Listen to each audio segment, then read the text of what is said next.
చేశాడు. అది ఆ ప్రెస్ మీటే ఒక హాట్ టాపిక్ అనుకుంటే ఇప్పుడు పవన్ కళ్యాణ్ ట్వీట్ ఇంకో హాట్ టాపిక్ గా మారింది. ఏ రాస్తా యుద్ధాలు చేస్తుందో, ప్రాణాలని ఆటబంతుల్లో విసిరేస్తుందో, గెలుస్తుందో, ఓడుతుందో కానీ ముందుకు పోతోంది. అదే నా రాస్తా. ఏ రాస్తాలో సంఖ్యలు కూడా సవాల్ చేస్తాయో, ఏ రాస్తాలో అపజయంగా కూడా అగ్ని జ్వాలలై మండుతుందో, ఆ రాస్తాలో మరణం మహాప్రబంధంగా ప్రతిధ్వనిస్తుందో అదే నా రాస్తా అని చెప్పుకొచ్చారు.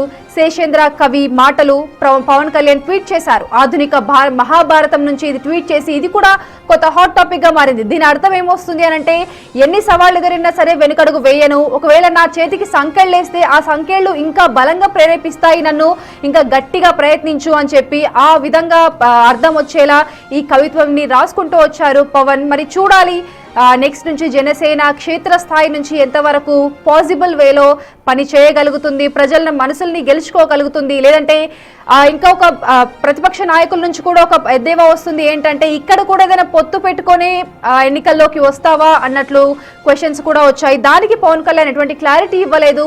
ప్రస్తుతం అయితే నేను ఒక్కడనే వస్తాను, ఆ తర్వాత రాజకీయాలను బట్టి తర్వాత మనం మాట్లాడుకుందాము అని చెప్పి జనసేనాని చెప్పిన సవాళ్ళ గురించి మనం చూసాము నిన్న. చూడాలి ఇక తర్వాత జనసేన క్షేత్రస్థాయిలో ఇలా పనిచేస్తుంది అని.